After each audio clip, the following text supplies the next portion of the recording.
everybody. Good evening. So, what's the main camera? Is it this one? Okay, sounds good. So, we just had a great trip to Hungary, and first of all, I want to thank Viktor Orban, and most of all, I want to thank the Hungarian people for being so hospitable and so kind. We came here fundamentally to try to counteract some of the propaganda coming from the bureaucracy in Brussels.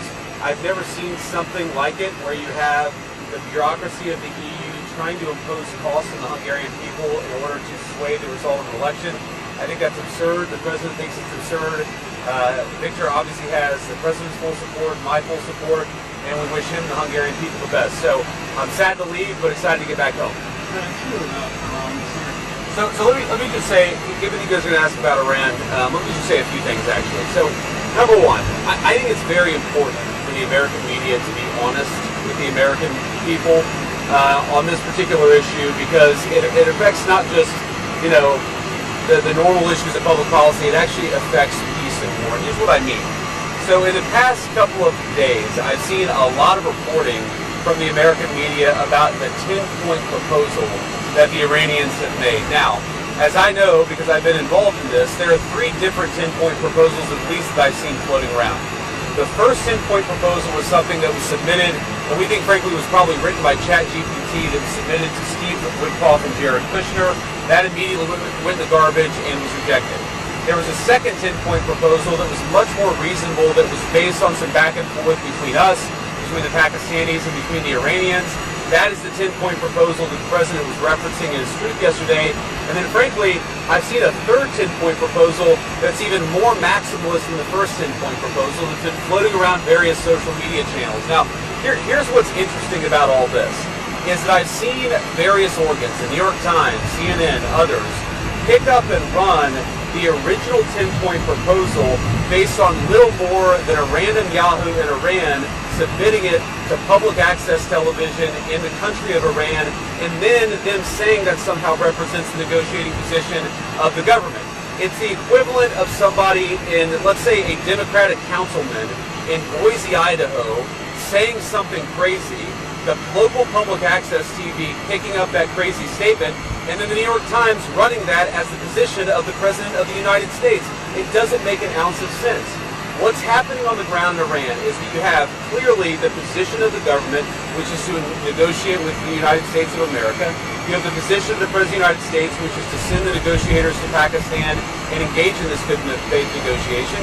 And then, yes, you have some crazy people at the fringes of the Iranian system who are leaking anonymously, either for propaganda purposes, or because they're embarrassed, or because they don't like what happened. And the final point, when I say they don't like what happened, what we know is that the United States accomplished its military objectives. What we know is the United States could have imposed significant additional military and economic costs on Iran and still has the capacity to do so. But we thankfully at this point, I think, have a ceasefire, thanks to the leadership of the President of the United States. We have the Iranians promising to open the Straits of Hormuz, and we have a negotiation that's supposed to start this weekend. That's the truth. I think it's a good first step. We're going to see if we can make more progress here in the days to come. So you're negotiating Go ahead, yeah. Go. There seems to be a disagreement about whether Lebanon was included in this proposal. And the Yeah. Speaker of the Parliament, you're going to sit across from the table from Islamabad, has just said that he thinks negotiations will be unreasonable while that war is ongoing. So who do you ask Israel to hold off strikes to allow some in response? Well, first of all, I know there's been some conversations between the Israelis and the leadership of our country today. I haven't been involved in that because I've been busy doing stuff in Hungary. I'm actually supposed to get an update when I get on the plane. But let me say a couple things. First of all, I actually think, and there's a lot of bad faith negotiation and a lot of bad faith, propaganda going on. I think this comes from a legitimate misunderstanding. I think the Iranians thought that the ceasefire included Lebanon, and it just didn't. We never made that promise. We never indicated that was going to be the case. What we said is that the ceasefire would be focused on Iran, and the ceasefire would be focused on America's allies, both Israel and the Gulf Arab states. Now, that said, the Israelis, as I understand it, again, I'm supposed to get a fuller report when I get on the plane, have actually offered to be, frankly, to check themselves a little bit in Lebanon because they want to make sure that our negotiation is successful. That's not because that is part of the ceasefire. I think that's the Israelis trying to set us up for success, and we'll of course see how that unfolds in the next few days. But look, if Iran wants to let this negotiation fall apart in a conflict where they were getting hammered over Lebanon, which has nothing to do with them and which the United States never once said was part of the ceasefire, that's ultimately their choice. We think that would be dumb, but that's their choice. Mr. Vice President, Iran is continuing to block the Straits of Hormuz. Do you have an expectation of when that country is going to be open? Well, we've already seen an increase in traffic today. Hopefully we'll see an increase in traffic tomorrow. We actually think that we are seeing signs that the Straits is starting to reopen. I think you guys have probably seen oil prices have come down, so I think the oil markets, the gas markets are seeing the same thing. But the president's very, very clear. The deal is a ceasefire, a negotiation. That's what we give. And what they give is the Straits are going to be reopened. If we don't see that happening, the president is not going to abide by our terms if the Iranians are not abiding by their terms. Mr. Vice President, Caroline Levitt said you played a key role in these talks. Could you help us understand some details about that role? And do you think your well-known opposition to foreign wars generally was a factor that made you a key player in this? Well, I appreciate Carolyn saying that. I mean, you know, my key role was I sat on the phone a lot. I answered a lot of phone calls. I made a lot of phone calls. And again, I'm happy about where we are. I think the president has struck a good deal for the American people, but fundamentally, the Iranians have got to take the next step, or the president has a lot of options to go back to the war. Do you know if Iranians requested that you join the talks? I don't know that. I would be surprised if that was true. But, you know, I wanted to be involved because I thought I could make a difference. And obviously, I think the people really on the ground doing the day-to-day negotiating have been Steve and Jared. They've done a great job. But we're going to keep on working this as a team, as we always have.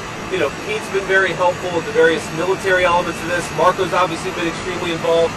We work as a team. We work effectively. And, you know, yeah, I've been on the phone a lot the past couple of days, but we're glad to be where we are.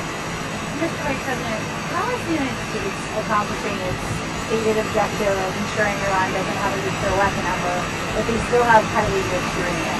And what's the plan to get the uranium? Well, look, I mean, this is one of the things, it's going to be one of the main subjects of negotiation, is that we want Iran to not be able to make a nuclear weapon. We want the nuclear fuel, which is something the president has made very clear. And there, again, the way to think about this is the United States has certain demands and certain things that we want. The Iranians have things they can get out of the negotiation. The more that they're willing to give us, I think the more they're going to get things out of this negotiation. The president's talked about sanctions relief. The president's talked about economic partnerships and things like that. That's not going to happen unless the Iranians make a firm commitment to stop anything close to the development of a nuclear weapon. And frankly, the president has all the cards here. We've got a lot of leverage. We've got a lot of things that we can do. But right now, I think we're in a good spot. Is the threat to wipe Iranian civilization off the map still on the table? Is it fair to keep 90 million Iranians under that threat for the actions of their leaders? Well, look, the leadership is really to blame for the condition of the country in Iran. The president of the United States has made very clear that the United States has a lot of leverage here. We have economic leverage, we've got military leverage. What he's trying to do is make sure the American people are safe and strike a deal that's good for the American people. I encourage the Iranians to come to the table seriously. We've seen some signs that they're going to do that. We've seen some signs of bravado. Fundamentally, we're in a good spot. They're reopening the straits. We have a ceasefire. And frankly, if they break their end of the bargain, then they're going to see some serious consequences. Wiping them off the map is different than an economic leverage or military leverage. Why is that kind of language useful in this kind of scenario? Well, again, the President of the United States is saying that unless the Iranians do the right thing, he is going to have some serious consequences for the regime. We obviously don't want the people of Iran to suffer, but we have a lot of leverage the President of the United States could use, and it's why I think it's so important for the Iranians to be negotiators in good faith. Okay, X has been abuzz the last couple of days with a free press story saying that senior Pentagon officials in January, including Briggs Colby, brought Cardinal Pierre into the Pentagon. Brought who? Cardinal Christophe Pierre into the Pentagon. I haven't seen this story, okay, unfortunately. Essentially, the reporting by the Free Press is that they told them that the American military has a lot of might and they can do whatever they want, and the church should get on its side. Does that message sound correct to you? Is that something you would sign off on? So one, I with no disrespect to the Cardinal, I don't know who Cardinal Christophe Pierre is. He's the ambassador to the Holy See in the U.S. Oh, okay. I've met him before. Sorry, I just didn't remember the name. I've never seen this reporting. I'd like to actually talk to Cardinal Christophe Pierre and frankly to our people to figure out what actually happened.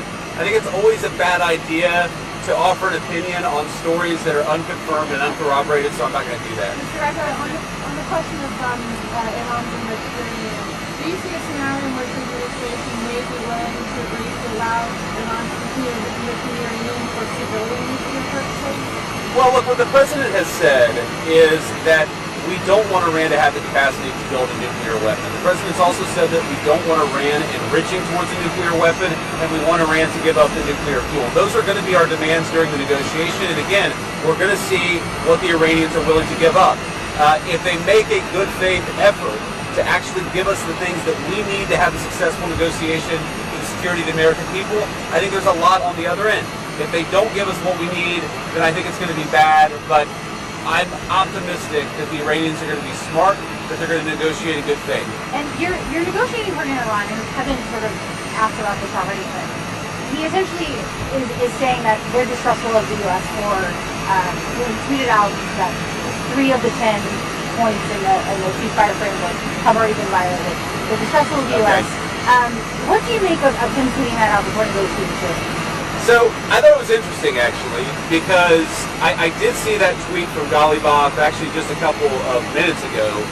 And let me say a few things. First of all, he said that there are a few points of disagreement before the negotiation. Well, that must mean that there's a lot of points of agreement because there's a 15-point plan floating around, there's a 10-point plan floating around.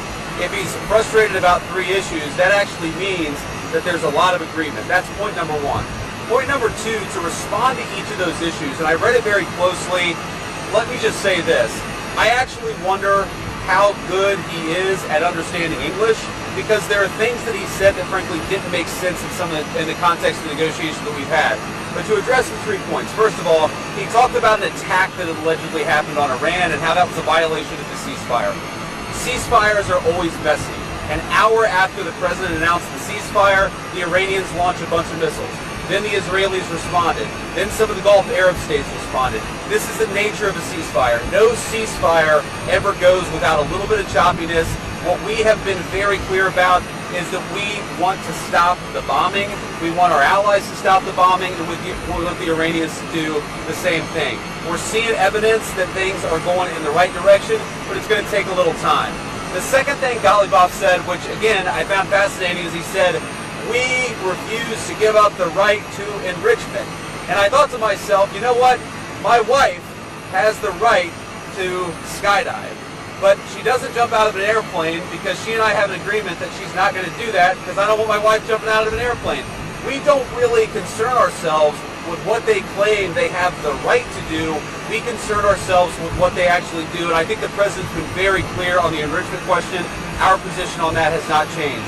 I think the third thing that he said was Lebanon. Okay, and again, I actually think that is a reasonable misunderstanding, but neither us nor the Israelis said that that was going to be part of the ceasefire. Again, we're working with people to try to get through some of these things, but it's really, fundamentally, we're on the right track. We got a lot more to do. We got a lot more that the Iranians are going to have to accept as part of this negotiation, but I think we've got a strong hand and we're going to play it well. Thank you all. Have a safe trip back. That the talks won't happen?